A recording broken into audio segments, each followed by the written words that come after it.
if I've got everything right and I didn't accidentally leave that box on earlier, it's time to switch over to the podcast. I kind of messed up a little bit. Okay, that's how it worked. 1 second. So we just got to move something. Where is it? Oh, where is it? I think it's that one, isn't it? Yeah, it's that one. This is the magic that happens behind the scenes, as Gary just fixes that, so we can have Paul on the screen. There we go. There we are. Hey, fixing things. That's what I do best. Anyway, as always, hello. Wow, that was bad. Take a swig of water. Try it again. Hello, fellow Cravers, and welcome to the CTG Podcast. It is episode 143, and it is Wednesday the 10th of May. As always, you have me, GD, and I have Tattastic here. How are you doing, mate? Good, you? I'm alright. We've just us two today. Just us two. It's nice. The thing is, we have these podcasts time and again, and it's heartbreaking because we've actually got some news this week as well, which is but I feel like we need to do a bit of an update first. So it was Brash Games. Yeah. Last week, you basically brought that up to us. I didn't know anything about it. I looked into it a bit more, and so if people don't know what it was basically a website owned by a guy named Paul Ryan. I think it's right. Or was it Ryan? Yeah, Paul Ryan. Yeah. Paul Ryan. And so one. It was one of them. Paul Ryan. No, it was Paul Ryan. It was mainly Paul Ryan. Let's go with that. Okay. Yeah. And so what we got from it is that if people don't know what Brash Games was, this is going to be interesting. So it is basically just a games news website that it's like Games Bulletin is for you, where you basically write reviews for it. You write articles about it. Like for example, this week you've written one about one of the stories we're going to be talking about later about Assassin's Creed Origins, isn't it? Yeah. But the difference is that he didn't pay his writers. That's the first thing that I got from it. His main excuse from it was that they were gaining experience. Experience and exposure. Exposure, yeah. And which I understand. I've worked with websites that do that as well. Like I said, Games Bulletin is the same. You don't get paid to do your articles, which makes perfect sense. That is how you basically step up to it. You basically get exposure as you go along. But the difference is when the writers decided to leave Brash Games, what they did was that they got rid of the name of who wrote of the articles that you wrote for them. Yeah. And he also changed the score so that it reflected what their opinions were on the game itself. Yeah, to the average, the general average from Metacritic. Yeah. So a horrible thing, and from that we've had more people coming out about this, talking about it. We've had a lot of YouTubers. There's been a huge backlash on Brash Games, and well, there's a lot of negativity around it. Yeah. So how is Brash Games doing this week, Tattastic? Well, he listed it up for sale. And to me, I don't see how he expects to sell it, because to me, he should have shut it down. It's got that much negative feedback, that much negative energy around it. I don't know who can take over it and turn that around. Maybe Jesus could, because he can work miracles. No, I don't think he can work those kind of miracles, I'm going to be honest.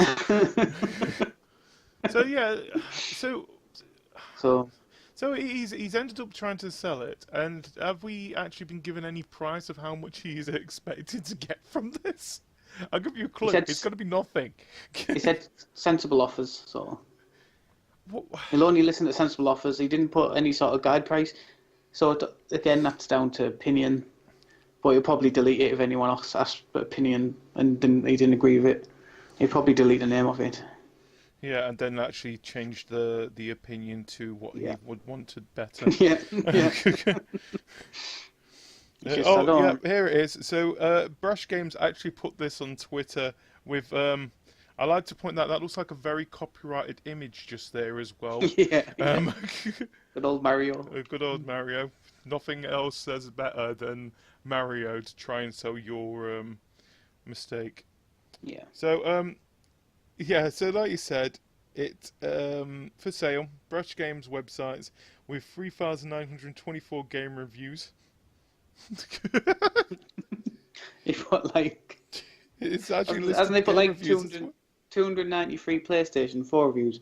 I didn't actually realise it was 290. 981. Oh, 981. I didn't actually realise there was that many PlayStation 4 games out yet. He's got 62 PSVR reviews on here. I didn't even know that there was that many VR games.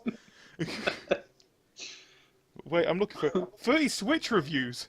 There is not 30 games for the Switch. Well, it says here, serious bidders only. I've actually still got the tweet here. And here's just a couple of replies that this had so far. So, hey Paul, you're going to use the money from the Brash Game sale to pay all the writers you mugged off and screwed over? Another one, do the poor reviews of yourself and your business practices come with it, or are they extra?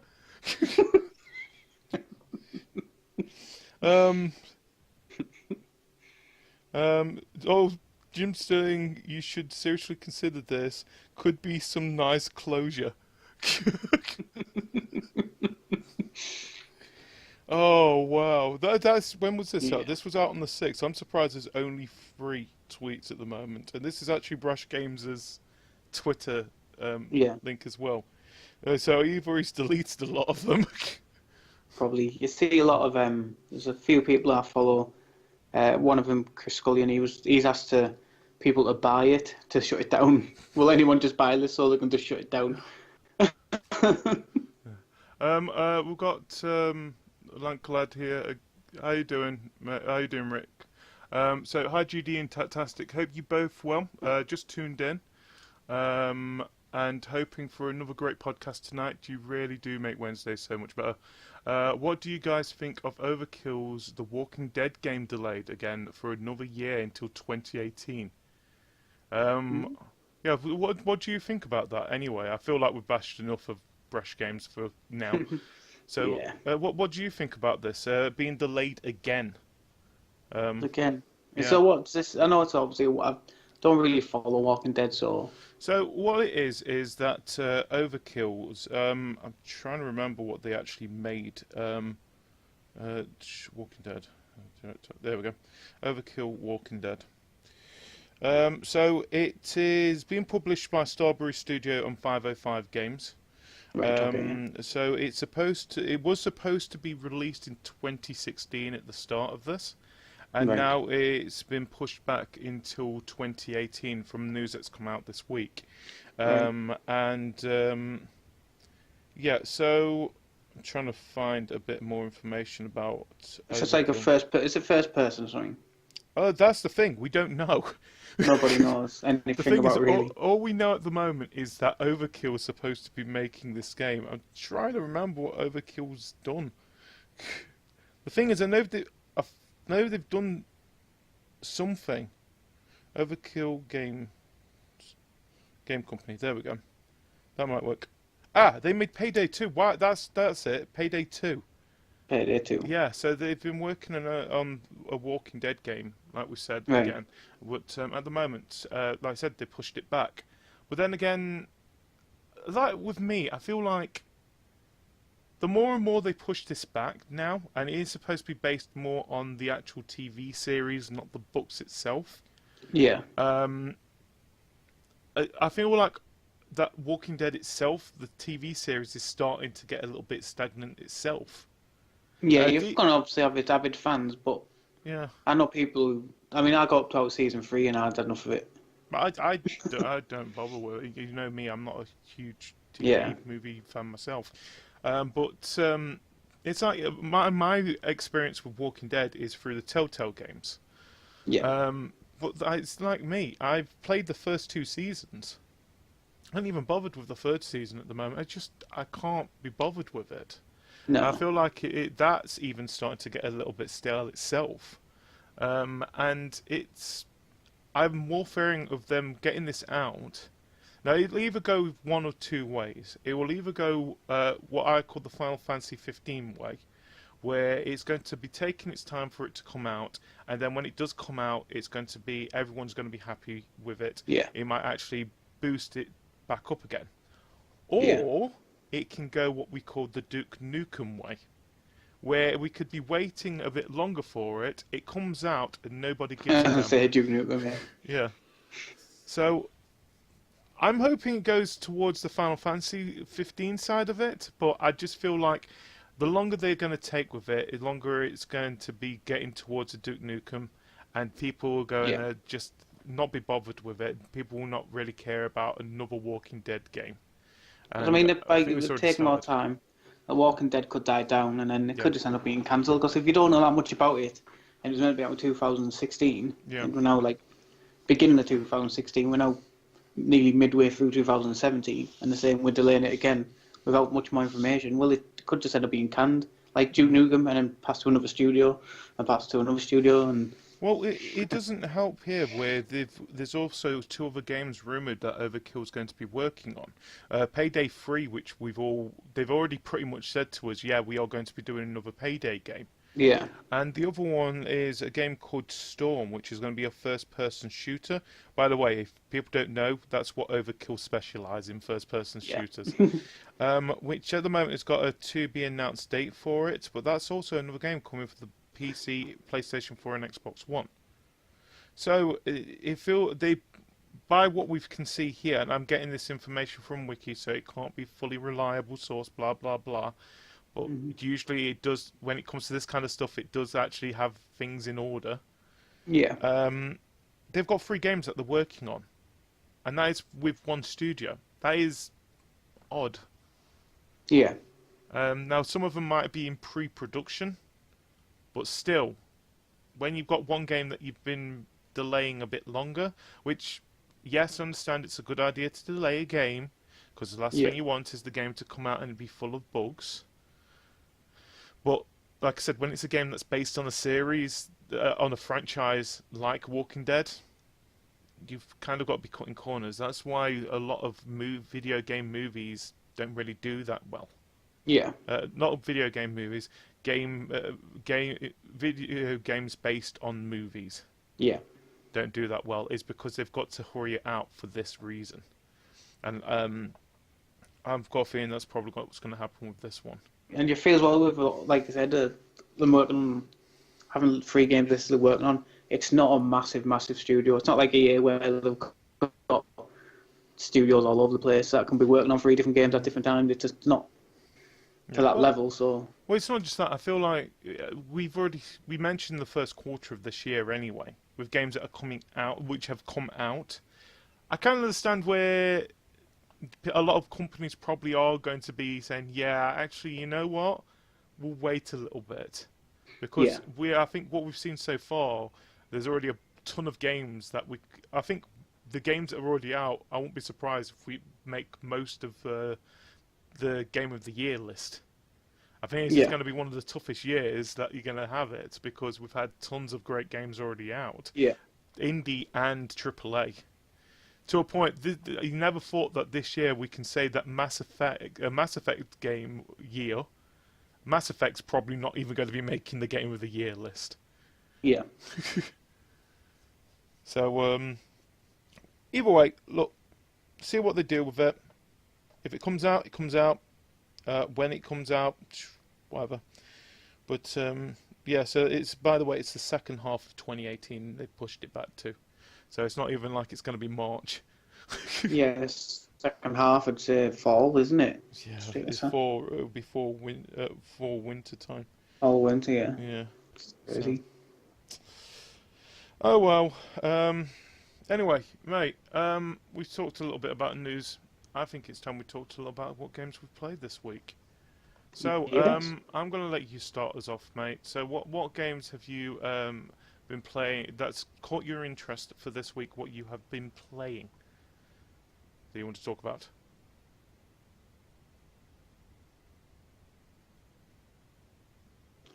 We played Static. We've just gone live Yeah. on the channel today, the first part of that. Yes.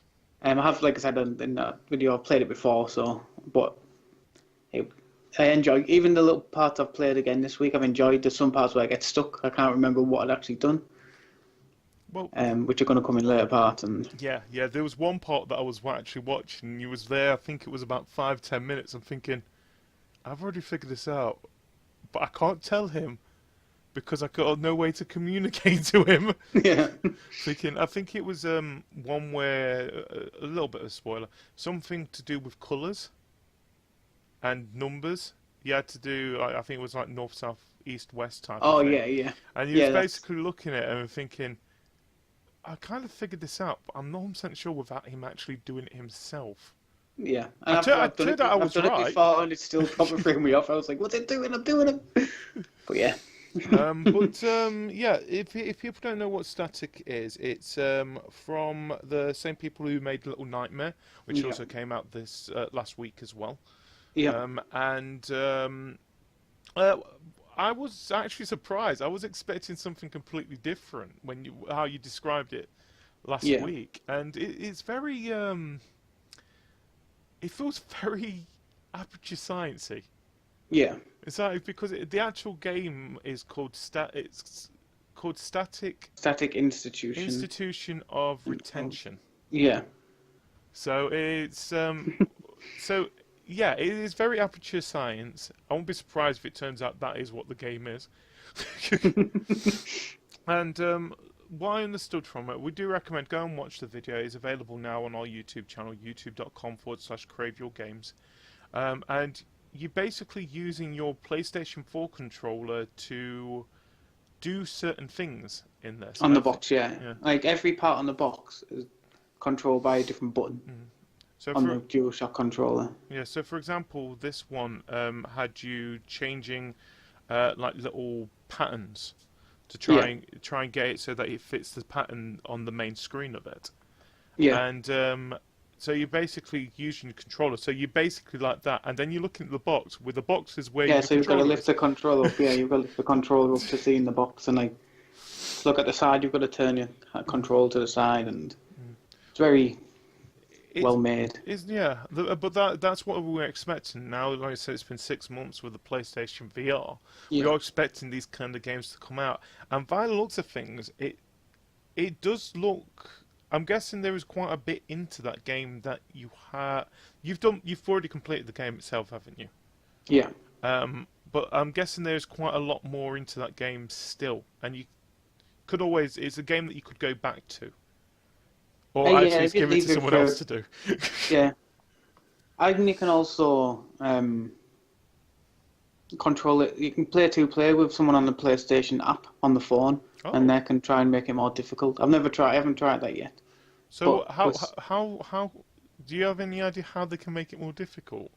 No, like you're saying, it's very much like it's like the things I've read is very much in line with stuff like Keep Talking Nobody Explodes, but it's controlled through the PlayStation app, and I don't know what that means. So we'll try it. So it's like in my opinion, it's like an opposite to Keep Talking Nobody Explodes, because the point of Keep Talking Nobody Explodes is that you help them solve it by. I would probably have the manual. I can't see the bomb. You can see the bomb, but you can't see the manual. So it's more of a communication thing. But with this one, by the sounds of things, with the app, you are basically screwing over the person that's actually playing the game. From what I've heard of it, it's very. So, anything else that you've played this week, mate? Zeros. What's Zeros? Came out on the Xbox quite a while ago. On Games with Gold, it's like a side-scrolling. Oh, Zero's Escape or something like that. It's like got a blonde guy with a big chin. It's all very cartoony and a skinny girl with red hair. Oh, Zeros, as in Zero Heroes. Heroes, Yeah. But it's coming to PlayStation now eventually. Yeah. and they got given a review code for that, so I've been going through all that. So, what's your opinion so far of it? Because technically, it's not a spoiler if it's already out on the No, Xbox, is it? I've not sort of taken to it. I sort of didn't even take to it when it was free on the Xbox, but Same here.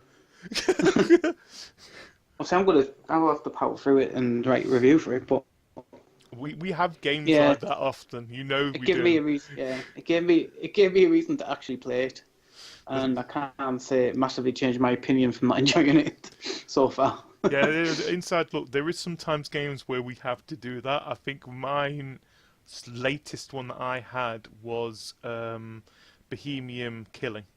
Yeah, Um, I like the whole idea and the whole premise of it. It's just that there was so much talking. yeah. And I got that I one. don't like I too got much that. talking. I got that one we discussed after the podcast last week, but I need to stream that still. I haven't even started playing that yet. Which one was that again? Sorry. Summer Lesson, but I haven't even started playing that yet. Oh, yes. Do not expect to see that on our Crave Your Game YouTube channel. But do expect to see me hosting it, because if he's going to pull it on anything, it's going to be on Twitch. Have you even touched it yet? I've installed it, I just haven't tried it, I haven't played it yet. It's because I want to stream it from the very beginning, from my first experience with it, because I think if I've already played it, like, my reaction could just be, oh, I've seen all this, it's not bothered. So I want the stream to get that reaction. I feel like this is the first game that we actually had to look and see if it was allowed to be streamed on Twitch. Yeah. Is it on the ban list or not? We're thinking, oh my god, this could be on the ban list. We had to look, no, it's not on here. Second Life's on here. Well, yeah. But yeah, if people don't know what the ban list of Twitch is, it's basically look at adult-only games list. Any game that's been rated adult-only in America cannot be. You're not allowed to stream it. That's what I go with. Yeah. On it, and so by the sounds of things, this game isn't. But then again, it's not coming out over to the Western audiences anyway. But you ended up getting it through PlayAsia, I'm guessing. Through eBay, through an import on eBay. Yeah. Yeah. But yeah, I can't wait to see you stream that, mate. Yeah, and I've got the chat fixed. I can probably start streaming it much sooner. No, I can get the chat going. Anyway, is there any other games you want to mention, or is that it? Nope, that's all I've been playing. That's all you've been like playing? I said, I got Sexy Brutal from watching your one shot of it, but I haven't even tried that yet. Yeah, well, either way, when you get a chance, you'll enjoy it, mate. I've played through it all, and I've actually played it again because I wanted to go and collect all the collectibles in it, which not many games makes me do that. But I do. It's definitely one of my games so far this year that I'm thinking about. Yeah. Anyway, for me, I have been playing. What did I do? I did Sniper Ghost Warrior 3. Wow. I understood what you said. There's a lot of loading times in there. Yeah. Now it's a good game. I'm not a huge fan when it comes to military shooters, but I do like the whole idea with this. I've not played anything like I've not played Sniper Elite series, so I've not played any kind of game like that beforehand. So they might be better out there. But what I had actually played of it, it was kind of enjoyable. But the only thing I had a problem with is that I ended up playing the first level, which you can see through my one shot. There was barely any explanation of half the stuff that you had to do. And then you've got, I'm guessing is your brother next to you, saying, right, there's a guy over there, put it to 20 knots. Yeah, I can see him. Why can't I'm going to shoot him now. Why is this not shooting? Why are we not shooting? Realise I've got to also turn another notch next to it, so it says 200. I'm thinking, seriously? I understand realism here, but there is a limit. Yeah. And then I had there's one point in there as well, which I ended up killing everyone around me. Didn't really give me any clue that I had killed everyone. And I thought, oh yeah, it's all done. And then I get a notice, your brother died. Oh, what? What? Why couldn't he just protect himself? I wasn't protecting him. He's a soldier like me. He should be shooting him too. But look, it is a good game. You said it costs around £40, didn't it, for the season pass version of it? Yeah, £45, depending where you got it from, yeah. Yeah, so it is, if you're looking for a game, if you enjoy games like Sniper Elite and you're not too fussed about loading times, then I do recommend go and pick up that game. Especially if you like military games as well. It is definitely a game that follows that kind of genre of gaming. Yeah. And it does have, I think it has got co-op on there, and somewhere, probably. I have to look into that. I'm I not never. sure, yeah. I would expect it to have some kind Oh, of. no, I think it's got... If you... Actually, on the back of the box, Hi, Timo. Yep. it says it includes I like the to point seats. out I got a digital version of it, so Yeah, I it haven't said got no on- box. Yeah, on the back of the box it says the season pass includes multiplayer mode when it's added. So the So I'm guessing multiplayer is going to be coming. it will be coming to it. I don't Yeah. think it's on there yet, but it is going to be on there. Yeah. No, we. Yeah, I'm the one. I'm the online watch. What? There is no song request on here. None. Yeah, I would be surprised because there's no music. But yeah, like I said, Sniper Ghost Warrior 3. Multiplayer is coming soon.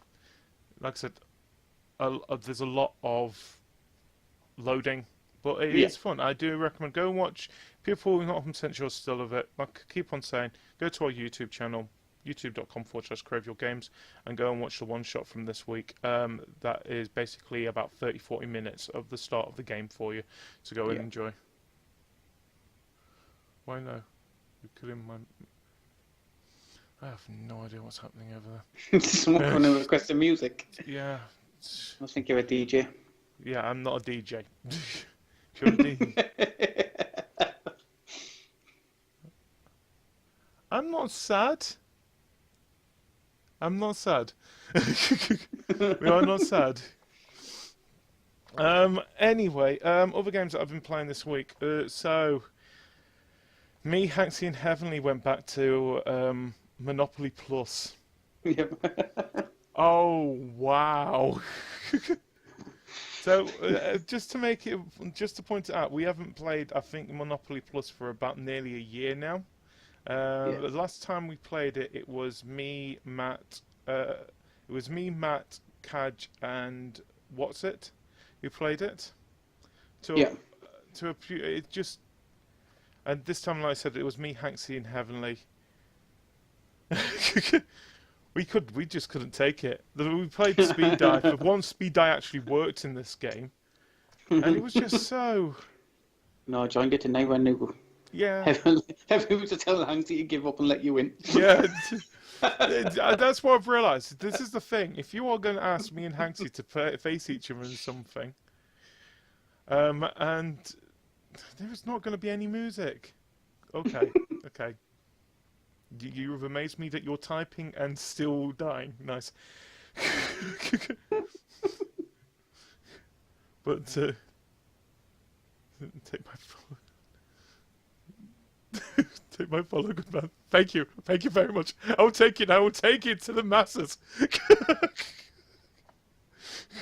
Where was I? Oh yeah, Monopoly Plus. That is basically. So if you got me and Hanksy facing each other, the thing is, me and Hanksy are best friends. Everyone knows that. But if we are facing each other, neither of us will give up on something.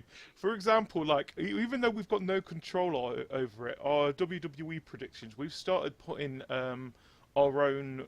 we've got the CTG Championship on it. And where me, Hanksy, Heavenly are going to be facing Shimmy on the Backlash predictions next week, we are going to be against each other, and you will hear it when it comes to chat next week. We will not... I'm going to win it. He knows I'm going to win it. Because I'm the better... My character's the better wrestler. I'm just saying that now. And I'm going to walk away with the championship. Shimmy will be unhappy. We will not see the dancing goddamn pirate. It will be... I've already stolen it once. Now I'm going to own it.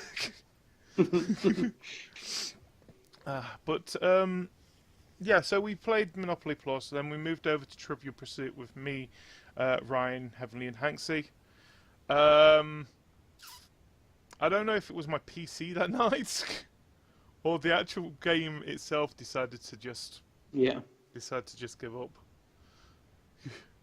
But oh well, I have no idea what's happening in chat.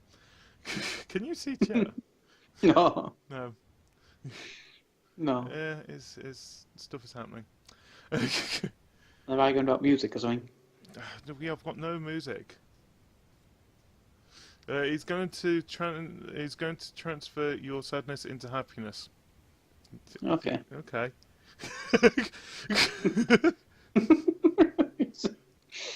Yeah, you But, get some crazy people, don't you? I don't mind it. It is entertaining. Yeah. But yeah, so we played that. Played some GTA Online. More importantly, though, a lot of people have been asking me, especially on my stream, about a schedule system, because at the moment, before this week, I didn't have any schedule. As I say, set nights when I'm going to be streaming and stuff like that. Well, I can say this now. I have got set nights. So starting from this week, I will be streaming. This is twitch.tv/GDW2007.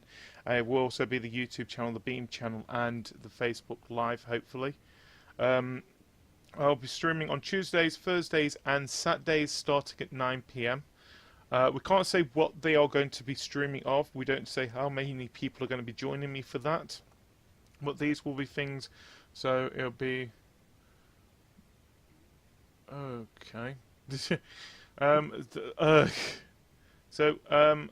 These can be, like for example, our WWE predictions, which is going to be the next Thursday's one.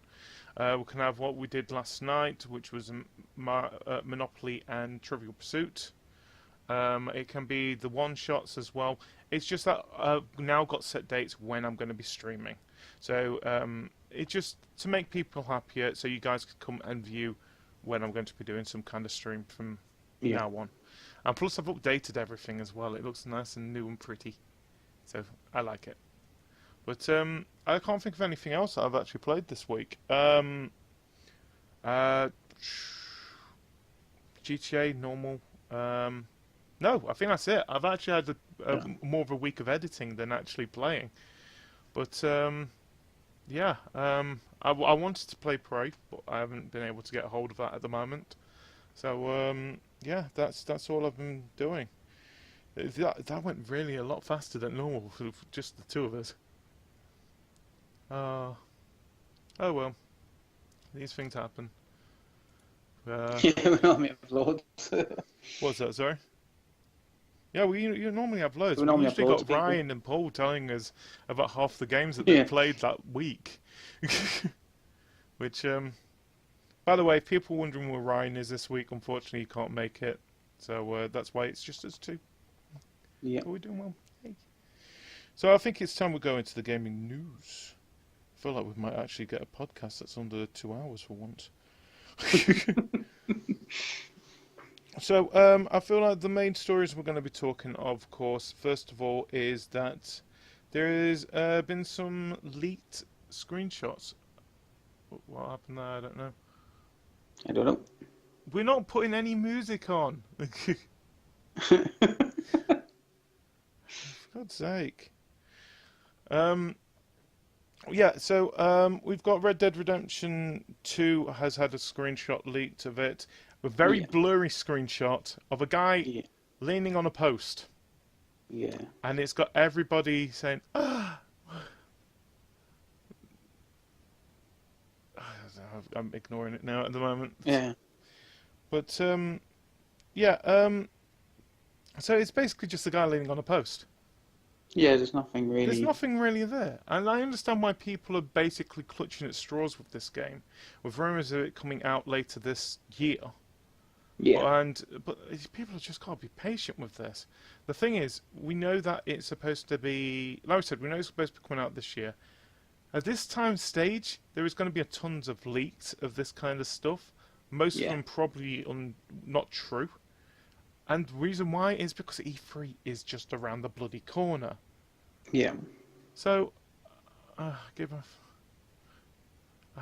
not ignoring you. It's just stop asking for music. We're not a music station. We're a podcast.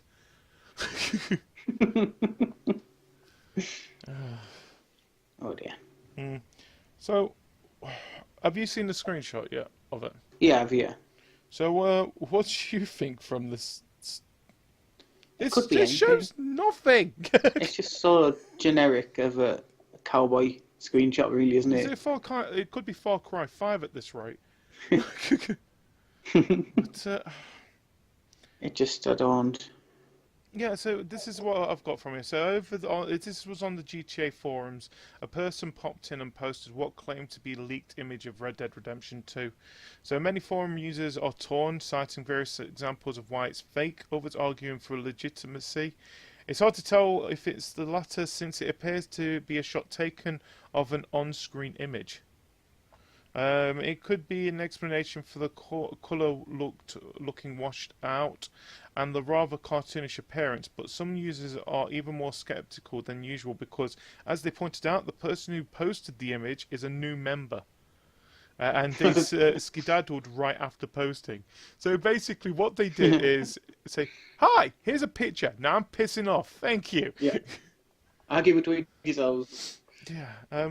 So if it is legitimate, suspicions lean towards an early build as little touches such as cleaner lines, shadows, and fine details you'd expect to make the screen pop are absent. Either way, it will give you something to talk about until Rockstar gives us more look at the other than cinematic trailer, which they released.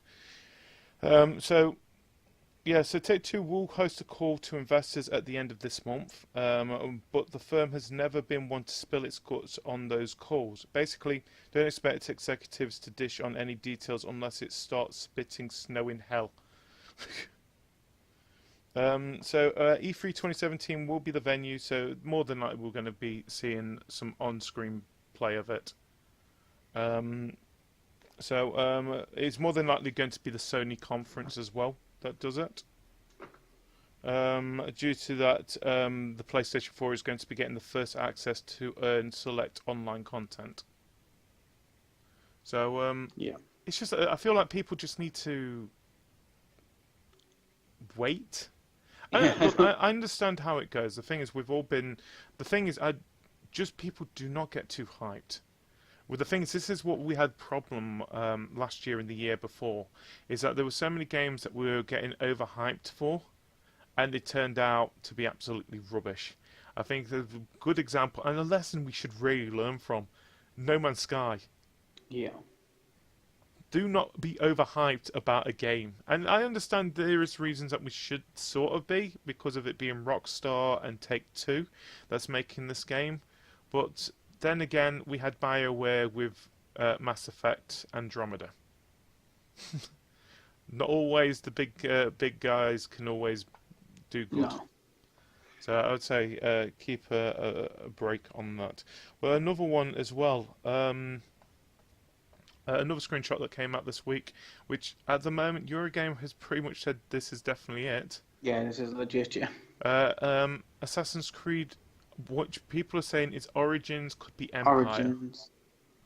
I think the name's pretty much been confirmed as well as Origins. I think so. I know it was a little website came out and said it's going to be called Origins, and then Eurogamer backed that up, but didn't say it was 100%, but backed it up. And then the screenshot got released on Reddit, and then Eurogamer said yes, this is legitimate. So anyway, talking about the screenshot itself, as I'm trying to look for it again on here, what it is that it's got someone going across a river. Yeah, and search for something called the crocodile. Yeah. Now, a lot of us are hoping that it's an actual person. Yeah, and they're not gone to kill some innocent crocodiles. It'd be called Assassin's Creed Steve Irwin if it was. Yeah. Evening, sir. How you doing, mate? So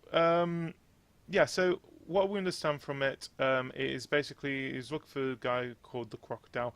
Not just that, there's also all images on it that you're supposed to be following some kind of queen. I don't remember which name it was, but because of that queen being mentioned, people have actually now traced it back that this game will be set in Egypt, ancient Yeah. Egypt, which we heard about. I think it was at the end of last year? Beginning of last year. It was at the beginning of last year. So we've actually Yeah. kind of knew about this for quite a while. Which, come on, it's Ubisoft. Whereas it's Ubisoft without a leak. Yeah. But what do you think of this? What is your opinion on the Assassin's Creed franchise first of all? Because I've never actually asked you about that. I liked it up until Ezio, Ezio, yeah. Which, and then it. wasn't that the second game? Yeah, he got his own trilogy, didn't he? But Screw him. Why does he get a trilogy and the other guy yeah, doesn't? no. Black Flag was alright actually. I quite enjoyed Black Flag for the ships. Well, I'm going to be honest. I do enjoy the Assassin's Creed franchise myself. Or I did enjoy the Assassin's Creed franchise. I think one of the best things that they did with it. Thanks. One of the best things that they did with it was that they had the multiplayer side of it, which at first it was competitive.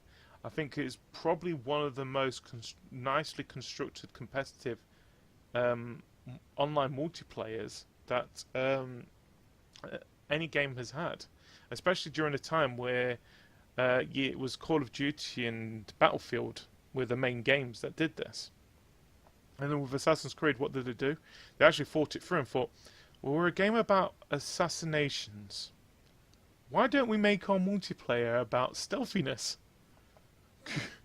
And then they decided to they took the competitive one off, put a cooperative there for the bugfest known as Unity. Was it Unity? I think it was Unity. And then they completely got rid of it. Leaving people like me thinking, you basically took the best part of your game series out of it. Unity, wasn't it? What was it, Unity? Was Unity the last one? I'm trying. This is the thing. I don't even remember the series, the list of the series. The last one was Syndicate, wasn't it? Ah, yeah. So it was. Yeah, Unity had the co-op version of it, where people basically fell through the world, and then Syndicate came out, and then which we all should be happy because it came to London. It came to England. Yeah. And that was the story was brilliant. I give the story was brilliant. They did work quite well with it. But it was the game that broke it and thought, we should really have a break from here. Yeah. Which, well done Ubisoft, you did brilliant there. And I can't wait to see what they do with this Origins game, which is supposed to be a prequel to the franchise. I'm quite glad personally I'm quite glad it's a prequel, because it means I can go back to the drawing board, really. And give us a bit more information about it. Yeah. Especially with the Eden, Apple of Eden story with it. Yeah. And it's not just that. I think they kept on going forward and forward and forward.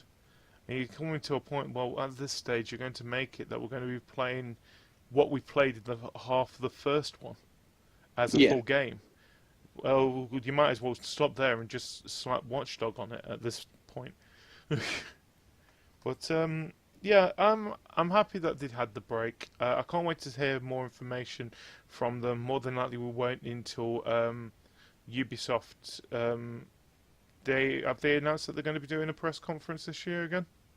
I don't know. The most likely will launch because they'll have.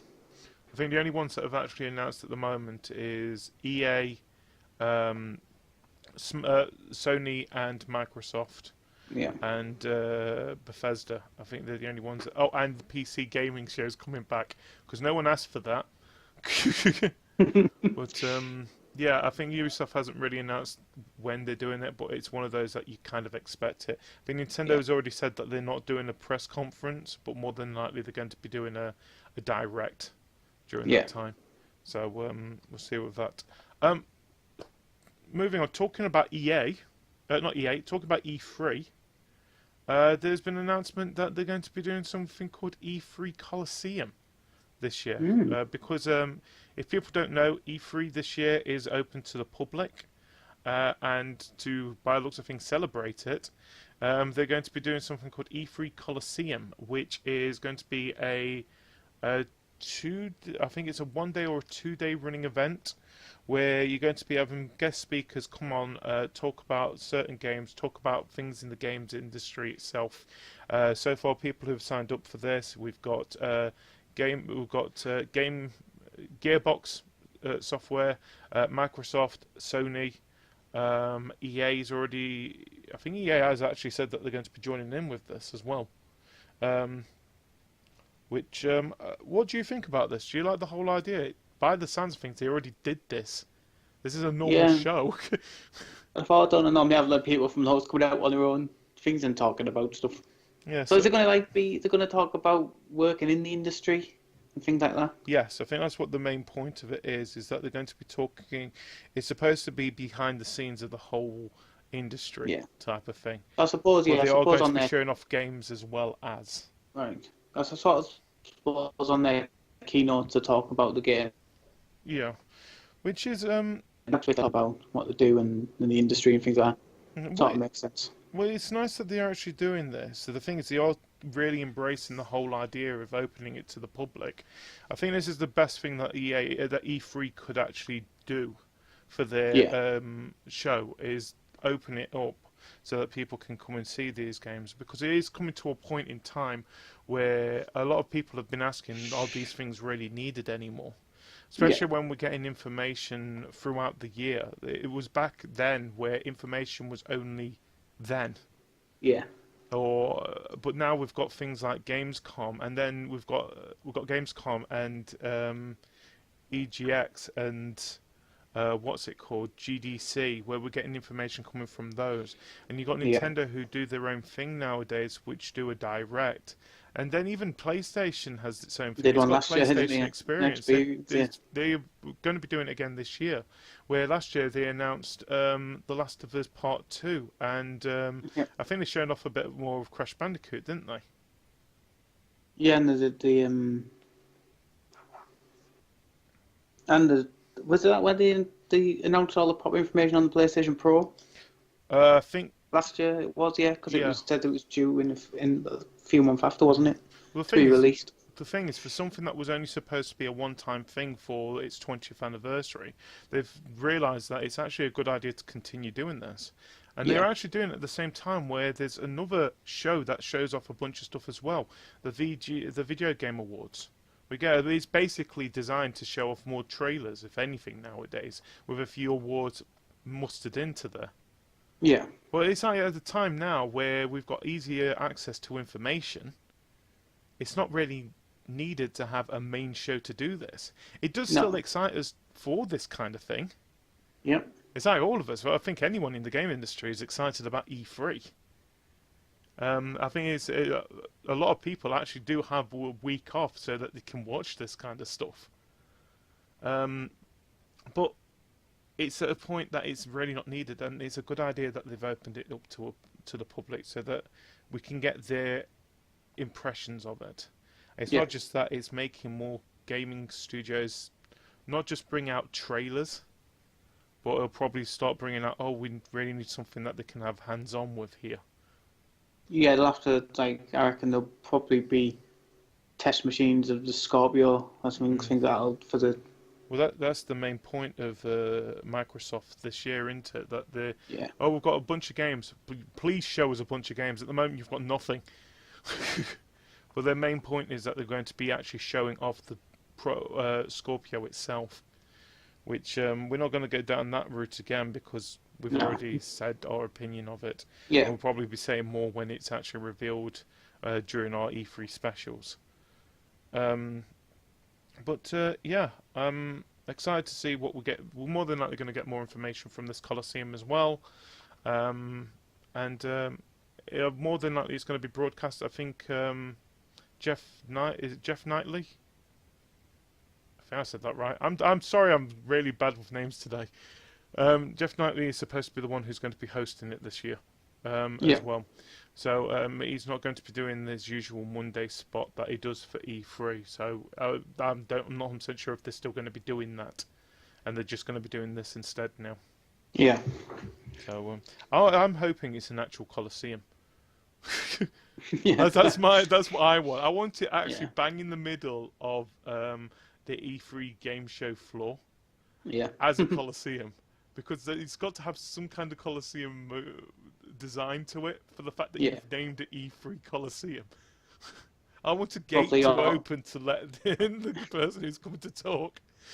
and everyone going out to talk look like dressed in Spartan gear. Yeah, if we're not happy with it, then we send out the lion. Well, quick question: when we're going to find a lion in California? Yeah. Anyway, moving away from that, we talked a little bit about Nintendo. So, the Switch has done so well so far this year, hasn't it? They had a huge hit with Zelda Breath of the Wild for the Switch. Mario Kart 8 Deluxe is doing brilliantly. The better than Mario Kart, isn't it? God's sake, yeah. But at the moment, so we could say that Nintendo, this is starting to become the year of Nintendo, which a lot of people did actually say was more than likely going to happen. But more people are actually fearful that they've got to try and keep the ball rolling. Yeah. And this is why people are wondering why they're not going to be doing a press conference at E3. At the same time, people are saying, well, they've not done it for a while. But I think what actually shocked me about when they've announced, obviously, it wasn't going to be a press conference, is the fact that a few months ago, Reggie come out and said it's going to be the biggest E3 for Nintendo yet. And you're thinking, but you're saying it's not a press conference. But it doesn't really need to be, do they? They're more than likely going to be doing their treehouse thing again. Yeah. And because they're not doing a press conference, they do. Technically, it is a press conference in a way. We treat it like a press conference, but it's not a press conference. Yeah. They'll do their Nintendo Direct, like we said. The thing is, it's supposed to be a Nintendo Direct coming out later this week that was rumoured going around. But anyway, talking about that, so there's two games franchises that are just as big as the Mario and their Link game series. Yeah. One of them really being a bit mistreated at the moment, and the other one is just not long celebrated. It's a big milestone anniversary for it. So we'll talk about the one that's been mistreated first, because at the moment it is just rumours about this. But rumours are that there might be a Metroid Prime 4 in the works at the moment. Yeah. So these rumours have been popping up in multiple ways. I think the main one that has come out this week is that the composer who made Deus Ex is now has actually gone to work with. I'm going to say this.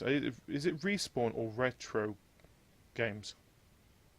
Respawn did. It must be Retro because Respawn's Titanfall. Is it? Oh yeah, it is. Yeah, sorry. Oh, all right, I've got the story up now. That might be a lot better. Yeah, so Retro Studios. There's rumours are that it's working on Metroid Prime 4. So so the story first came out is that the composer Alexandra Brandon, who has made games, done the music for games like Deus Ex, has now gone to go and work for those. He's a huge fan of the Metroid series itself. Yeah. So, which has made people think, well, this might be the reason why he's currently working on a project over there.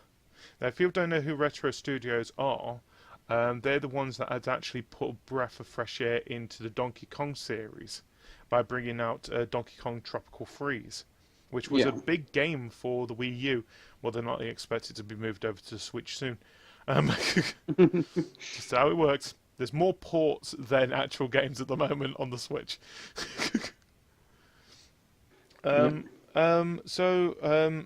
The other one was that people have been asking Retro Studios what are they currently working on as well through Twitter, and they've been sending pictures of Prime Rib.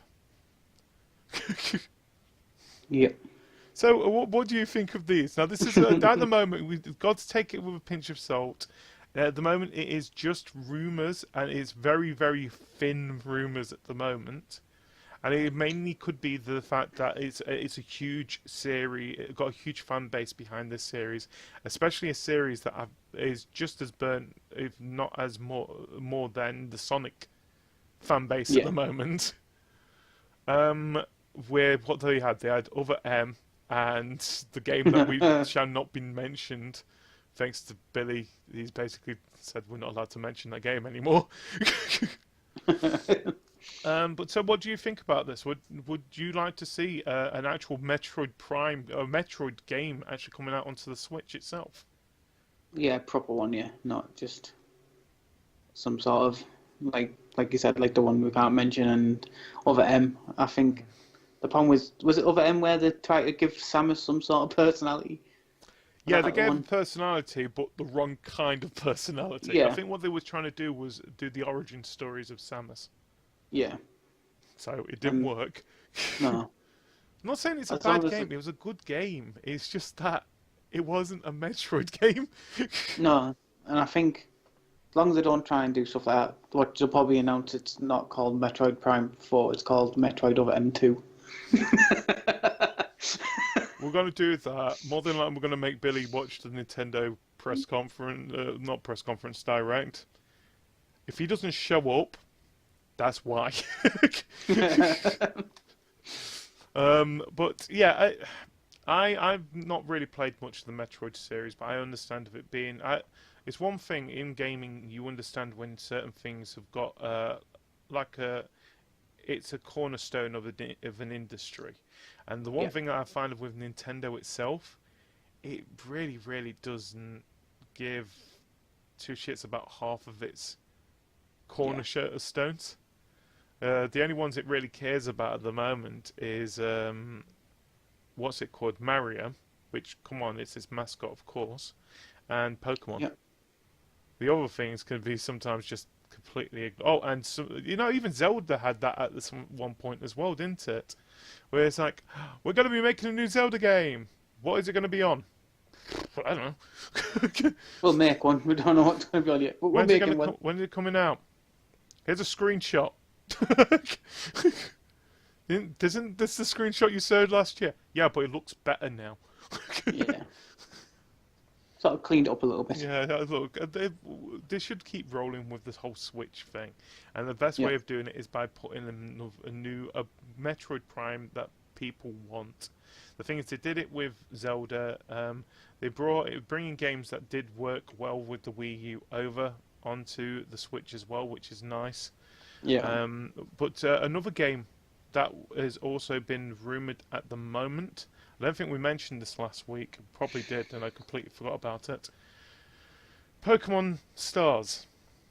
So, at the moment, everyone knows when it comes to a Pokemon series, I think the only game that didn't have a sequel to it was the last one, which was X and Y. Yeah. But I think a lot of people thought the main reason they didn't have a sequel to it was that it was coming up to the 20th anniversary. You can't really just bring out a director's cut version of the current gen game. You need to bring out a new gen game, which they did, and I think it's one of the best Pokemon games that have come out. So, rumours at the moment is that the director's cut of Sun and Moon, which people are labelling at the moment as Pokemon Stars, just saying Eclipse would be better. I think it would have been a better title. I'm just saying. Yeah, it's all You've got the moon, you've got the sun. Got the sun, What you've got an happens? eclipse. Yeah. You never know, it might actually be Eclipse. So what has happened is that the Pokemon Center has announced a new line of merchandise that is going to be based on Cosmog, which, if people don't know which one Cosmog is, it is the weird one that looks like a bunny made out of smoke that floats, also known as Nebby in the game itself. And spoiler alert, it's a legendary Pokemon. Since you can only catch it once. And then sometimes you can't, because it's actually the first legendary that evolves. Well, anyway, so it's bringing out a bunch of merchandise for it called Looking to the Stars, which is basically sets the rumor mill turning. Basically, people thinking it's a small hint saying, "Oh yeah, calling it Look Upon the Stars." Yeah, yeah, you get where we go with this. Just tell them there's gonna be a Pokemon Stars game. Just do it, and it's coming out on Switch. Just tell them. That's why I feel sorry for Nintendo fans sometimes. It's just like they get sort of the short end of the stick, don't they? It's like a carrot on the end of a stick with a donkey in it. Yeah, it turns out the carrot's actually rotten. It's like you can have it. Like, you want this game? No. You want a Legend of Zelda game? Yeah, you can wait until our next console comes out. When that's happened, once you guys completely understand what the Wii U was for. Who gave up first, the fans or Nintendo for that? But so yeah, Nintendo leaks not leaks, rumors. So Metroid Prime 4 and Pokemon Stars, 2 games that people do want on the Switch. Yep. With a bunch more on the horizon. But then again, we've got good games that are coming out on the Switch anyway. For example, games just that we know of. We've got Splatoon 2, which is coming out I think it's in a couple of months' time. Yeah. We've got Super Mario Odyssey, another game, and we've got Xenoblade Chronicles 2, also going to be coming out soon as well. So there is still quite a lot of good games coming out. It's just that I understand where people are coming from and saying, look, please tell us what other games you're doing here. You've basically started strong. Yeah, you've got this huge library of first-party games, which, to be honest, both PlayStation and Microsoft wish they had, because they would exploit those libraries to hell. Yeah. Especially in Microsoft. At the moment, I barely know what they've got. Master Chief. That's it. And then people are starting to get sick of him. Same with Gears of War. No one wants that. They've sort of tried to release Voodoo Vince again. No one asked for that. You want Blinks, really, don't you? Yeah, that's which one I want. I want Blinks. That's a character that a lot of us miss. Well, you got PlayStation on the other hand, which is they are actually trying to bring some of their old characters back. You've got Crash Bandicoot coming out next month. Yeah. And you've got even some of their older ones. They do want Lara Croft back. But they are working on other things like they wish that they had the library that Nintendo had, and it's understood. But it feels like sometimes Nintendo are looking at it thinking, well, we got Mario. You haven't just got Mario. You know you haven't just got Mario because you do a bloody generation fighting series that shows all the characters you have. They've done PlayStation have done Parappa the Rapper. That wasn't even a proper remaster. That was just.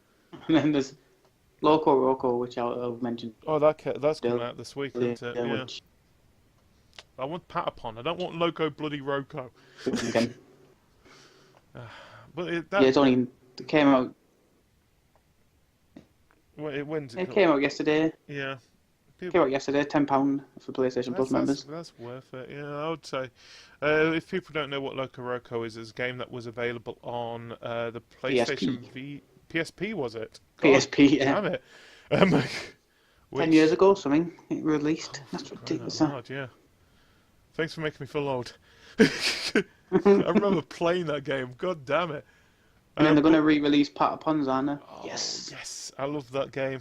If people don't know what Patapons is, it's both Patapons and Loco Roco. They've got some of the best music tracks, very artistic styled games, and Patapon itself is a rhythm-based game as well.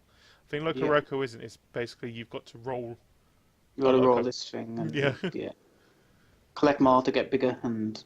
Yeah, and you make your way. Best way to explain it: Badlands, but more colourful. Yeah.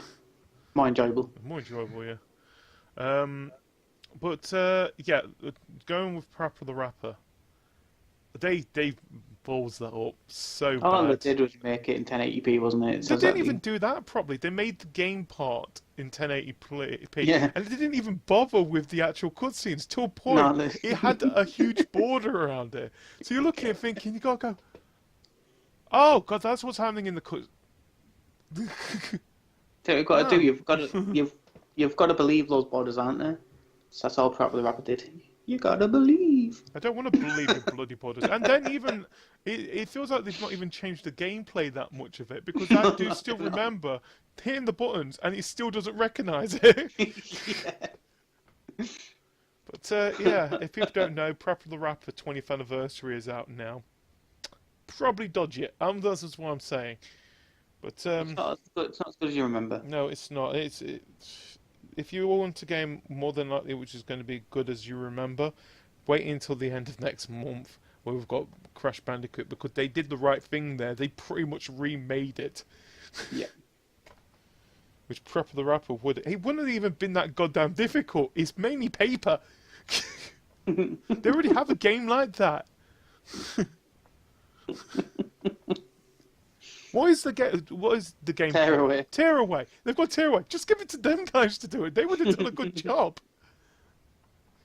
And it's not like it completely took you by surprise. Oh, it's a 20th anniversary. I didn't see that coming.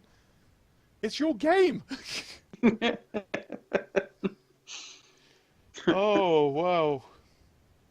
And was Wipeout's coming back, yes. What was the other one that they did? It was Jammer Lammy or something like that. Oh yeah, it was like It was like the spin-off.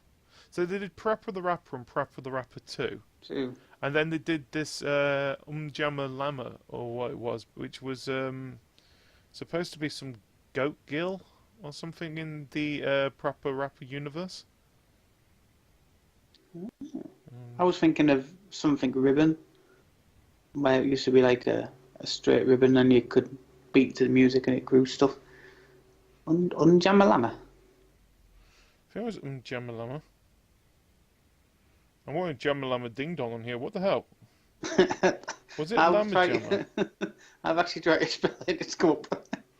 I'm Jammer Lammy. Yeah. It's Lammy Jammer. Lammy Jammer. I'd put on how I thought it would spell Un Jammer Lammy, and it said, It's "Did you mean?" There we go. It's Jammer Lammy. Oh, God's sake, we are really bad. Hi guys, welcome to the CTG Podcast. If people listen to this audio, we're both looking at our phones looking for this title that we don't remember. Yeah, Jammer Lammy. Jammer. That's it, yeah. So it was... Now that makes sense. Yeah, so it was a PlayStation game, again,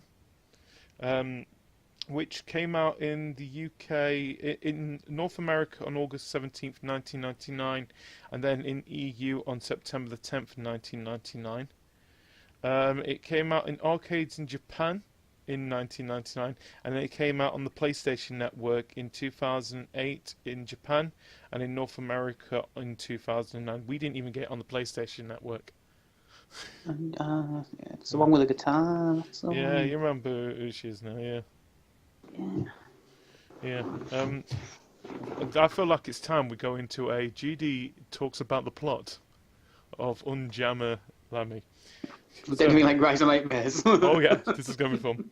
So, the game revolves around a shy lamb named Lammy.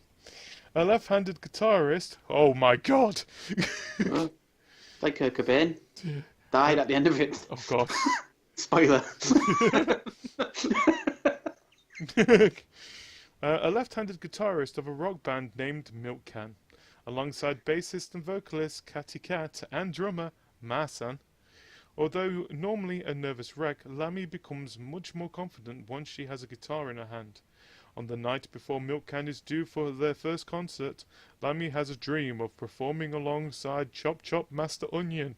Yeah. Punch. You know it's like hot! Only to realise she had been playing a vacuum cleaner the entire time. Ooh. As Lammy laments how she is nothing without her guitar, Chop Chop tells her about how he lost his dojo, but it remains in his mind. Complete with a casino, leaving behind the words dojo, casino, it's all in the mind. Jesus. I'm going to continue with this, you know I am. Lammy wakes up and realizes she only has 15 minutes to get to her concert. She is blocked off by a fire. Oh God, I remember that with the police, with Chief Puddle, which was a Dalmatian. Because he played he played with the hose. I remember that bit. Attempts to get Lammy to help out with the fire since she's in a curry.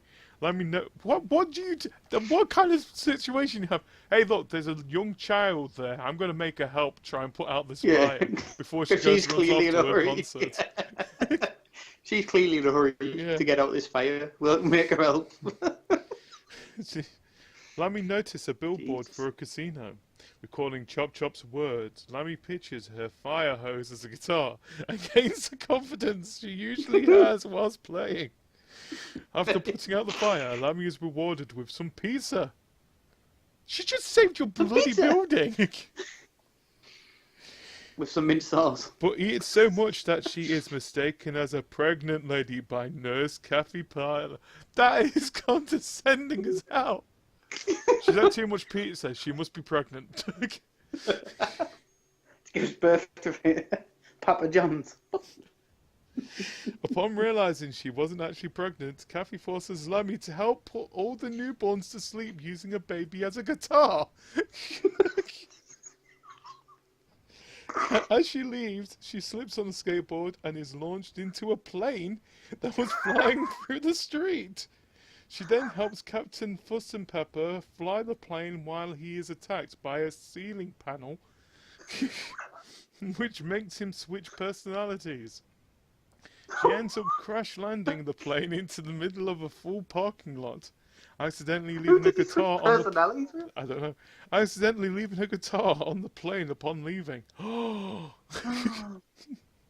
Lammy goes to build a new one from scratch with the help from a beaver named Paul Chuck. By pretending her chainsaw is a guitar, she is able to turn a tree into a fully functioning and painted guitar. I'd like to point something out. You cannot use a chainsaw as a guitar. That is extremely dangerous. Upon leaving with the new guitar, Lammy either slips on a banana peel, falls unconscious and dreams she's in the Netherworld, which is the Japan version, or the door caught her and she flies backwards through time and lands on an island. That was the US version. Which did Europe get? Nobody remembers. After being dragged into performing in a concert for idol Teriyaki Yoka, yeah, that's the name. Oh God, yeah, we'll get actually close to the end of this. I might actually be able to read all this one. Lammy manages to earn the right to be brought back to Earth using a fax machine, but not before running into her evil twin, Rami. Yoko's original guitarist. And she played him like a guitar. Rami's a girl. No, she played Rami as a guitar. Yeah. After coming back from the dead, Lammy finally arrives at the concert at the same time as Katy and Masan. What were they doing? She's done all this. Who had their own set of circumstances causing them to run late. With the band together, Milk can go ahead and perform their concert before their adoring fans. By completing Lammy's story, a side story focusing on Parappa is unlocked. In Parappa's side story, Katy asks Parappa, PJ Berry, and Sunny Funny to help prepare for her live concert. This inspires Parappa and PJ to start up their own rock and roll band, which kind of falls short due to PJ's idea of what's considered rock and roll. There you go. That's Jammer Lammy. That was storytime with GD. That was storytime with GD. Oh my God, I remember half of that. That's the problem. I now do actually remember the aeroplane part. So ridiculous. What we're trying to say here is PlayStation, when it comes to 2019, can we have a 20th anniversary of that as well, please? Yeah, I have a 20th. So I love that, actually. I want to play that one again. Well, yeah. What we got from this is basically, if you are going to be doing a remastered version, put some more work into it, please. Yeah. But yeah, Storytime with GD. This Namco game, by the way. These are Mm-hmm. yeah, with publisher Sony. But yep, Namco. Just saying, 20th anniversary, please. We're waiting. I'm going to tweet him. Yeah, quickly tweet him. We want Um Jammer Lammy. Yeah. We want Um Jammer Lammy. Um Jammer Lammy. 20th anniversary edition. Get working on it now. Forget tech and things like that. Just get working on That's all we want. That's all we want. Right, so I feel like it's time we do a few quick updates while we're here. So let's start with oh yeah. So Elder Scrolls Online Morrowind. If you buy the digital, you can buy digital upgrade or physical collector's edition and start playing May 22nd. So it's almost time for Morrowind update for the online version of Elder Scrolls to come out. But if you purchase it, you get early access to the expansion on 22nd. So I don't know anyone who's actually playing Elder Scrolls Online anymore. Do you? No, I did it for a long time though. Oh, I played it for a bit and then I gave up on it. That's my way of looking at it. I think I got up to about the 4th champion rank, and then just thought I've had enough now. Yeah. Vanquish will be released later this month on PC and runs at 60 frames per second and sports 4K. So Sega again, basically. They brought Bayonetta out a couple of weeks ago, didn't they? With Platinum and Sega, and now it looks like the next one's going to be Vanquish, which is look, do that. Bayonetta went perfectly well for it. We're not expecting Bayonetta 2 to come out because of it being a Nintendo exclusive, but keep doing what you're doing. I know we were talking about this earlier with the Walking Dead game at the very beginning. Yeah. But they've just shown off that they've made Payday 2 compatible with VR. Stop doing that. Work on the games you've already got to do. They've showed it with the Vive with the motion controllers, but they haven't announced whether it'll be on Oculus or PlayStation. Just work on what you've got. Seriously. Just work with what you've got. Delaying BioWare's new IP has nothing to do with Mass Effect Andromeda's poor reception, says EA. So the next big game was delayed for reasons that have to do with the game itself, not the actual reasons of bad reception. So what was the next? We still don't know what the next game's called. But what we said, EA had its earnings report for Q1 2017 overnight, which of course they usually talk about the games that are coming out in future. So the publisher announced that BioWare's new IP has been pushed to the financial year of 2019, meaning that it will be released anytime between April 2018 and March 2019. Yeah, it works on the last one, which is, stupid thing. So the decision to delay the unannounced game previous slated for release by March 2018, made it sound like EA wanted to avoid another Mass Effect Andromeda situation.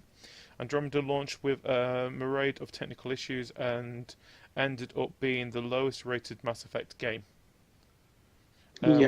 So during a post-earnings call, EA CEO Andrew Rilson said the delay has nothing to do with how Mass Effect Andromeda was received. He says, in terms of the new IP, the choice to move the new IP and what happened with Mass Effect are completely unrelated. The realities is we have a creative process, he told investors. Wilson then switched gears to talk about the new IP itself, saying it represents a great opportunity for the studio and EA. And he says, and as part of our creative process, and I get to be involved in that creative process. We recognise that there was so much more opportunity in the connected network social world to do some things in the new BioWare game that had never been done before, and we don't think anyone is going to do anytime soon. So we're expecting EA to officially announce the name of the early details of BioWare's new IP at E3 next month.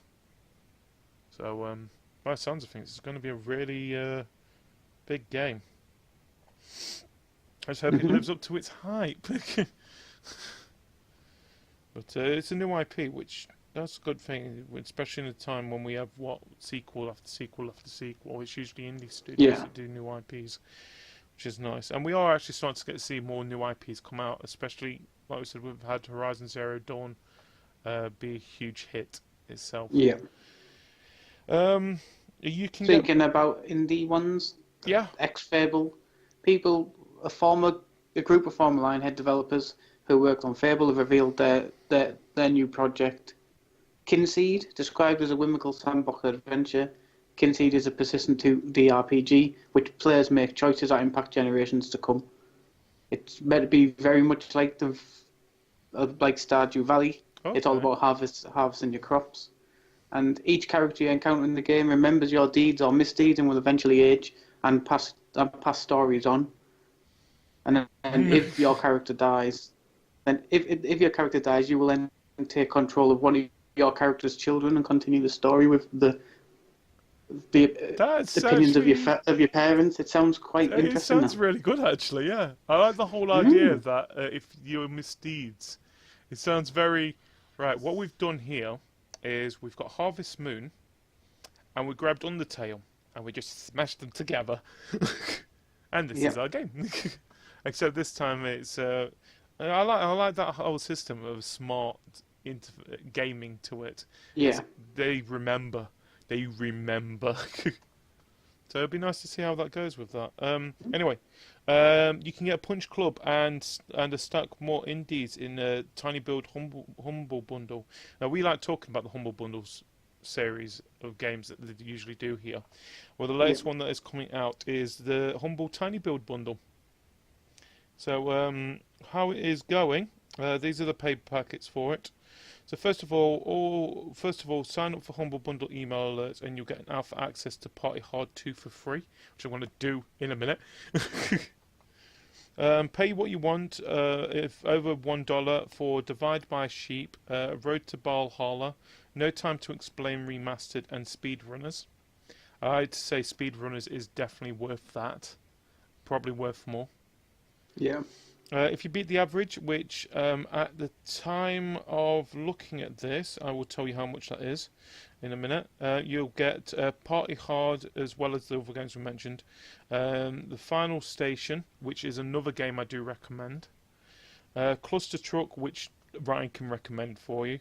Guts and Glory and Punch Club Deluxe. And if you cough up more than $15 or more for the top tier, of course. Well, it's not the top tier. You also will receive the Final Station, the Only Traitor DLC, and Streets of Rogue. And finally, there's also an opportunity to pre-order Hello Neighbor for $40, which comes with a stack of extra goodies as well as alpha access, the 4th build released last week. So, I'd like to point out that some of these games offer early access titles.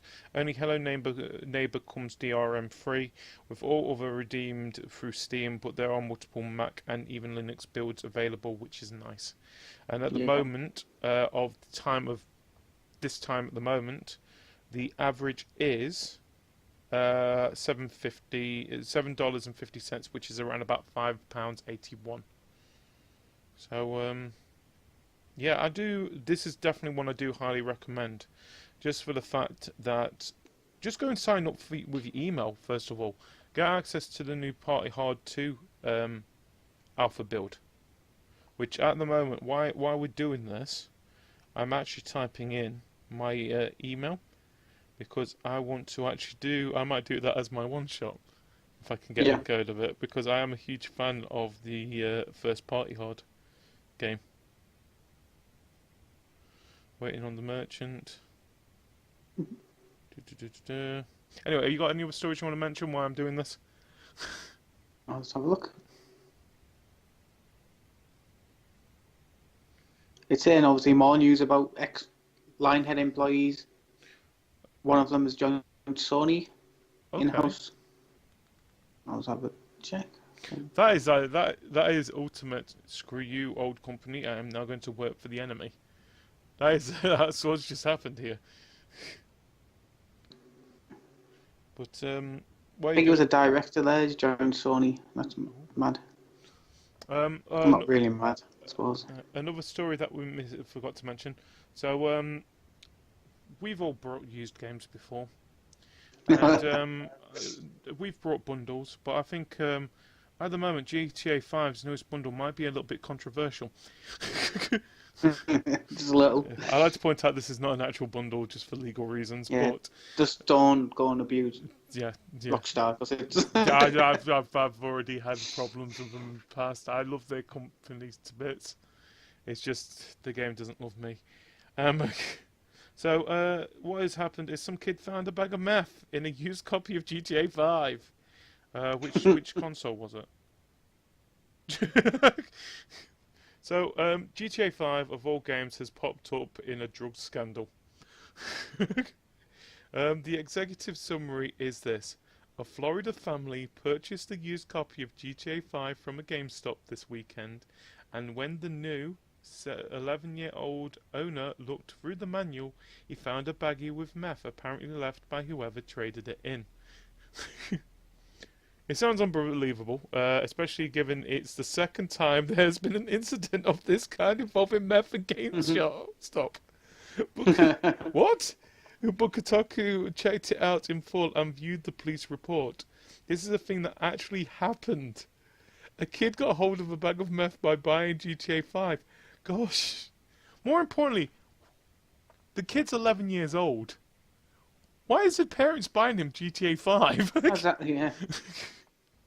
He's going to be on drugs. No, he's not. It's just... gaming doesn't... Well, we like to point out games do not lead to drugs. Except for this. So this one situation. I bet his parents sold it. They would have probably made a bit of profit. Seriously though, so how many things have had to go wrong for this to happen? Someone had to decide to take meth, which is not good for you, as, say, spinach. Just saying. Spinach isn't also good for you. Someone has also decided to hide their meth. For Popeye.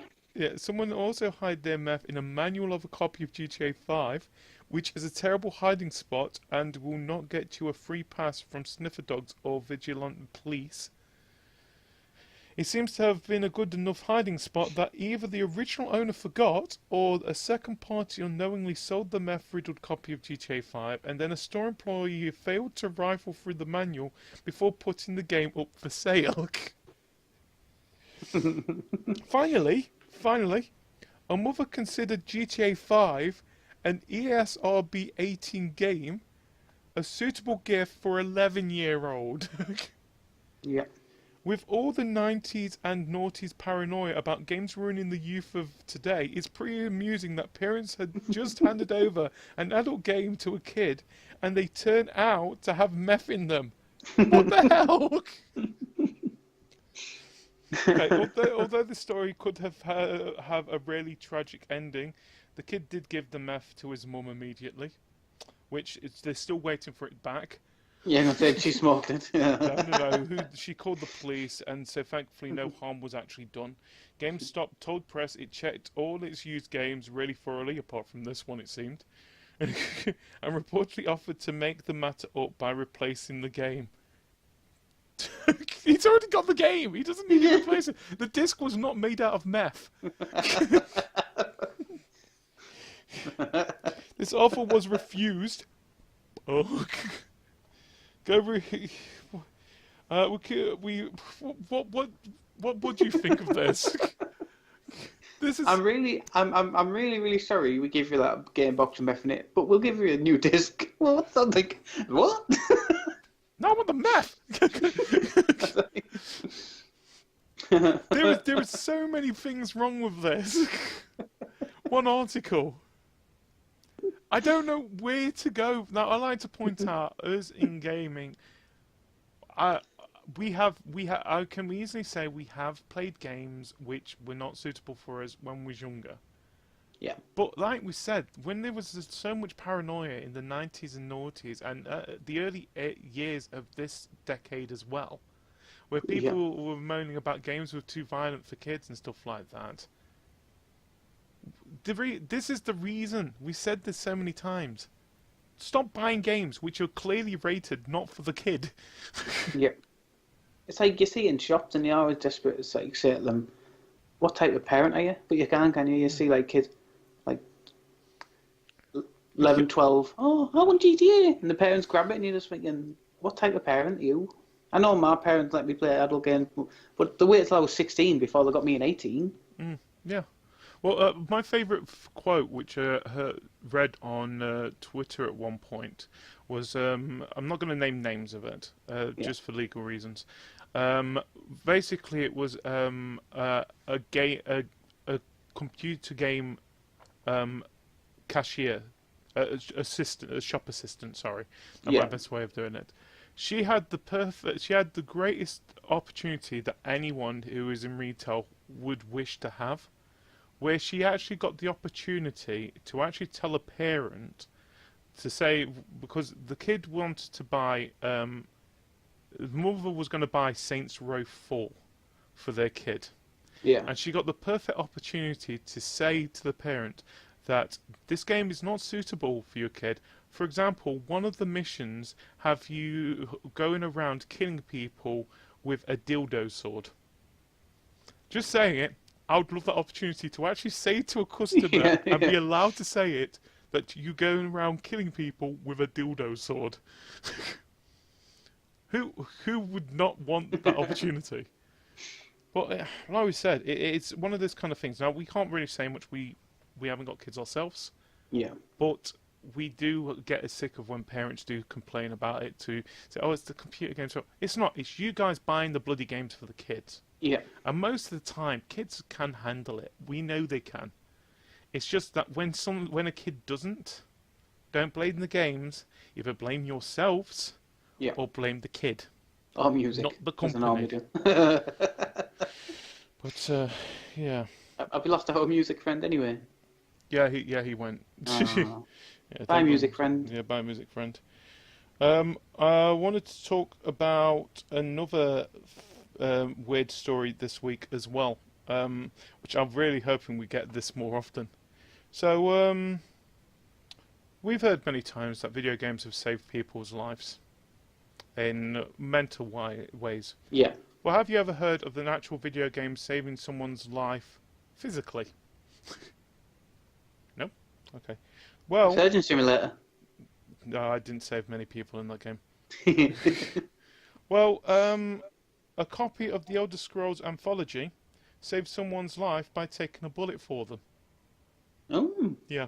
So, now, if people don't know what the Elder Scrolls Anthology is, it's it's basically all the Elder Scrolls games in one booklet. And so what was it? Reddit user by Rabbit Mix shared a story about how the case for the Elder Scrolls Anthology apparently took a stray bullet for him. Rabbit Mix was sitting at his computer when he heard a loud pop. He first thought a light bulb had burst, but quickly saw a cloud of drywall dust to the left of his setup, where a copy of Elder Scrolls Anthology stood. Lo and behold, by turning over the thick case, he found a bullet in there. The bullet ended up in the expansions of Morrowind part of the case, breaking several discs in the process. Seeing as how the bullet would have been inches away from him, the game case literally saved his life. The stray bullet was likely fired by his neighbour, who he says must have fired it by accident. But better news about this as well. Bethesda has actually got in contact with what's his name, Rabbit Mix, and they've offered to send him another copy of the Elder Scrolls Anthology as well. So I said there were several discs that was damaged in it, but that is weird. Yes, somewhat crazy news. Yeah. So I'd like to point out this is what we've got from the news story this week. So what's the term, TLDR for this week? We might have a Metroid Prime game coming out. We might be getting a Pokemon game on Switch. Proper the Rapper really needs to up its game in its graphics sense. We read the whole of Jammer Lammy, Jammer whatever, Lammy. whatever. Meth is not hiding meth in GTA 5 is not always the best place to hide them unless you're selling it to GameStop. And the Elder Scrolls Anthology can save your life from a bullet. Yep. Simple enough. There we go. That's what we got from this week. So let's go to the Crave Your Game, because I actually did an update this week. Yeah. I had to apologise for the last 2 weeks with it, where I haven't been putting it out. It's just that I've been really busy with other things. It's well, I've managed to. Hopefully, we're going to be back on track normal nowadays. Yeah. Anyway, so we talked about the free. We talked about the Pokemon merch. Oh yeah, one of the stories I wanted to mention. We don't really talk much about speedrunning on here, do we? Well, there is one thing that has happened over the weekend which I feel like we need to mention. Is this the Portal thing? Sorry? Is this Portal? No, this wasn't the Portal one. This one is Mario 64. So So everybody knows there's about 120 stars in Mario 64 to collect, which you'll be amazed how. What if I said someone managed to complete the 120 star challenge in under 100 minutes? Yeah. So like I said, we don't talk much about speedrunning here in Crave Your Game, but we couldn't ignore Super Mario 64's toughest speedrunning world record has been broken. Cheezo5, a beloved member of the speedrunning community, managed to be the first in the world to collect all 120 stars in the game in under 100 minutes, a time that many previously thought was impossible. So early morning on May the 5th, Cheese played through the classic Nintendo 64 game live on Twitch, which we have got a link to the video on Crave Your Game site. The world of Super Mario 64 speedrunning in particular is fiercely competitive due to how much these playthroughs are based on memorization and extreme precision. This is especially true for the complete 120 star run, which may be the most difficult version of a Super Mario 64 speedrun to do. It requires that the players collect every possible star in the game, and doing all of that in less than 1 hour and 40 minutes seems unthinkable. Yeah. It's gotten harder to find optimizations and tricks to cut down the runtime for Super Mario 64, making sub 100 minutes the new barrier for speedrunners. So Chief proved otherwise. His completion time was 1 hour, 39 minutes and 57 seconds. So just to make it simple enough, that's 49.975 seconds per star. So that's just under a minute collecting each star, which, yeah. Impressive. He blew away the newest world record holder, Batora324, who tied with Cheezo5's previous record of 1 hour 40 minutes and 5 seconds, with just an 8-second difference in between their runs. But which, in speedrunning terms, that is a huge. Yeah. It's like in Formula One, and it's like in motorsports and racing. These fractions of seconds usually. Especially impressive, considered that Batora had only broke into the top spot just 1 day before Cheese's record-setting run. Yeah, but Batora seems to have no hard feelings, though. He did actually send out a tweet to him saying congratulations. He said congrats Cheese for doing it, which shows how close of a community that the speedrunning community is. But the best part about this run is the end of it. So Cheese is understandably overcome with emotion for breaking the world record, which he's comes close to many times before, only to flub it with a tiny mistake. But when his grandma even gets in on the celebration, that's when it becomes clear this is a speedrun that ranks high among the most memorable in the genre. So seriously, congratulations to Cheese for doing that. the thing is, like we said, we don't talk about speedruns that much on here, but it's definitely something that needs to be talked about. It's an achievement, isn't it? Oh god, it's an achievement. The thing is, we've all played Mario 64 at one point, either on the DS or on the 64 itself, and it's you just understand how difficult it is to just get a star per minute. Let alone how quickly he managed to do it. I did catch the end of it myself as well. Just some of the things that they do in that game. The thing is, it takes time, concentration, and practice for those kind of games. And with all speedrunning itself. So, talking about speedrunning as well, someone completed Prey in 11 minutes. Good for them. But yeah, that's all I wanted to mention about that. So, UK game charts. Mario Kart 8 Deluxe pips Bethesda's Prey to the post to hold on to number 1 slot for a second week. So that's all I've got. So you're doing better than Zelda.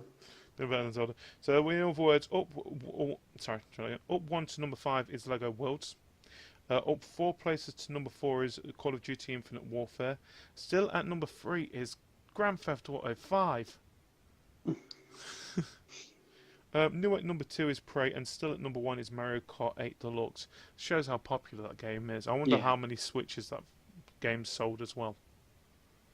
Anyway, let's do the new game releases. So starting with Tuesday the 9th of May. Oh wow, this is a long list. So, birthdays, the beginning for the PC and PlayStation 4. Forza Horizon 3 Hot Wheel expansion for the PC and Xbox One. NBA Playgrounds on the PC, PS4, Switch, and Xbox One. I've been told that's supposed to be quite good, actually. Not seen much about it, really. Loco Roco Remastered on the PS4, which we mentioned earlier. Strafe on the Mac, PC, and PS4. Harvest Moon Save the Homeland is a PS2 classic for the PlayStation 4 out now. Resident Evil Code Veronica X is also a PlayStation 2 classic available on the PS4. Might pick that one up, actually. I like that game. Moonshot Galaxy on the PlayStation 4. That's a VR. Oh, VR, sorry. I've just been sent the code for that while I've been on the podcast. Polybius on the PlayStation VR. Yeah, I've got a code for that. Blade and Bones on the PS4. Bloons TD5. I like to point out Bloons is spelled BLOONS. On the PlayStation 4, that's come out. Butcher on the PlayStation 4 and the Xbox One. Elliot Quest on the PlayStation 4. Human Fall Flat on the PlayStation 4. Last Stitch Good Night on the PlayStation 4. Oh, this is a game that I'm actually interested in. Lethal League. It's available on the PlayStation 4 now. Revenant Saga is also on the PlayStation 4, PS3, and Vita. So that's the games that came out yesterday, according to this. Game that came out today, Wednesday the 10th of May, Lethal League on the Xbox One, so that's now available on both consoles, and it's already available on PC. It was on early access through that. It's nice to see that it's finally out everywhere else. Games come out Thursday the 11th of May. What is with all these Neo Geo games all of a sudden? They're all on the Switch or what, aren't they? Though it's not just the Switch, it's coming on the PlayStation 4 as well and the Xbox One. Yeah, so Neo Geo, The King of Fighters 95 is on the PS4 on Thursday. And Garou Mark of the Wolves comes out on the Switch. And, well, this isn't going to be a shock. Minecraft Nintendo Switch Edition is available on the Switch on Thursday. And then Friday, 12th of May, Demon's Crystals comes out on the PS4 and the Xbox One. So, yeah, that is all the games that are coming out this week. Ooh. So, let's talk about what we have got planned for this week. I'm going to start off once, because I don't get to. So, like I said at the beginning of this, I have now got a streaming schedule. I'll be streaming on Tuesdays, Thursdays, and Saturdays, starting at 9 PM on twitch.tv/GDW2007. We're also available on beam.pro/CraveYourGame and on our YouTube channel, youtube.com/CraveYourGames. I haven't got really anything set at the moment what I'm going to be doing. I think tomorrow I'm supposed to be doing Ruby for my one-shot. But it might be that or it might be Party Hard too, so keep an eye out for that. But if you want to know what I'm doing, usually it'll be up on at GDW2007 or at Crave Your Game. What about you, mate? What have you got planned for this week? Summer lesson. Summer lesson. Now I've got my chat working. Now you got your chat Being working. read out to me, yeah. So when you plan to probably do that, mate? Probably over the weekend, Sunday. I might do it. No, I might do it. I don't think I'm going out Saturday. If I don't do it Saturday, it'll probably be Sunday or Monday. So, but it'll happen. So if anyone's interested to find out what summer lesson is this weekend, go to twitch.tv/Tattastic Gamer, beam.pro/Tattastic Gamer, and more than likely he'll put it on his YouTube channel. YouTube.com/Tattastic Gamer. Talking about YouTube, we mentioned it already. We already mentioned our YouTube channel. For this week, my video was what did I do? Oh, Sniper Ghost Warrior 3 came out this week. I'd like to point out, I filmed that about a week or two ago, and now that's how far ahead we are with these at the moment. And Tattastic has got Static, Static, which came out. Any videos you want to recommend that we did this week? More use your words. Was it the grandma one? Yes, Grandma's Gift. Yeah. Go I love that game's so good. Yeah, go watch that. I recommend go and watch Portal 2 with me and Ryan. Yeah, like that one. Was that the body one, wasn't it? Yeah, we swap bodies. Yeah. Talk about Ryan. His video this week, of course, is going to be Outlast, where he goes window shopping. But oh yeah, you got any videos on your channel that you want to recommend people go and watch? I don't know the last one I put on. I think it was probably. I think it's still just Little Nightmares. Yeah. Yeah, it was. Yeah. I recommend go to youtube.com/Tattastic Gamer as well and go and watch Little Nightmares that he did. We would put it on ours, but like I said, at the moment we've got enough, and it's one of those kind of games we want to try and get out as quickly as possible, type of thing. And also go to tattasticgamer.com for any opinions, reviews that he does for Game Bulletin, and of course his videos that he does for YouTube on his channel and on Crave Your Game as well. Yep. For the audio version of the podcast and the update, you can find those at craveyourgame.wordpress.com. And if you're 18 and over and you want to join a very friendly gaming community, you can do so by going to cravethegame.proboards.com. And just to mention a couple more things as well. If you are on Xbox One, we do have a club for Crave the Game, which you can go and join. Just search for Crave the Game in clubs. Just ask for an invite, and we'll invite you in. PlayStation also has a club as well. Same again, it's Crave the Game. Just search for that. And now we have a community on Twitch as well. Yay. Which I think this is actually being streamed on the community as well at the moment. Which I'm just going to have a quick check of that. But anyway, our community is twitch.tv/communities/Crave the Game. So, which I am just typing in right now.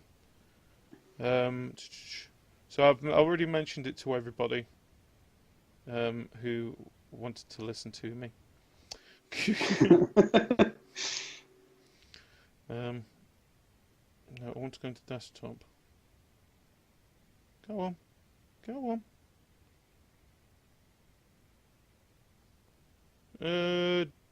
No, it doesn't look like we're actually streaming on there at the moment. I've got to sort that out myself then.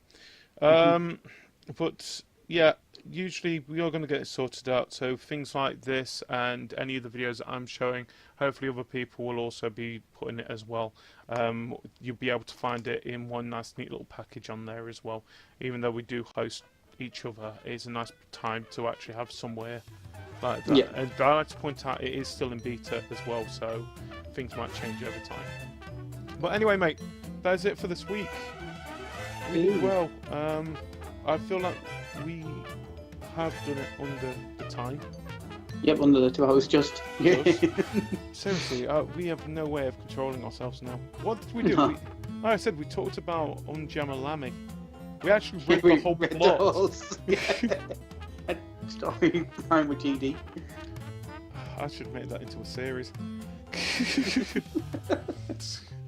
Hi, and welcome to Storytime with GD. This time, we are going to be talking about Call of Duty Black Ops. Call of Duty, one of them. For disclaimer reasons, this plot is made from Wikipedia. There may be some changes to the actual plot. It actually says the game was good. Definitely Wikipedia. Wikipedia. Anyway, guys, thank you for joining us for the podcast. We will be back next week with some more of the podcast, some more news, as always, for episode 144. Oh, God, we're getting close to 3 years. Getting close. Getting so close. Anyway, until then, thank you for joining us. Yep. And goodbye, everybody. Bye, everybody.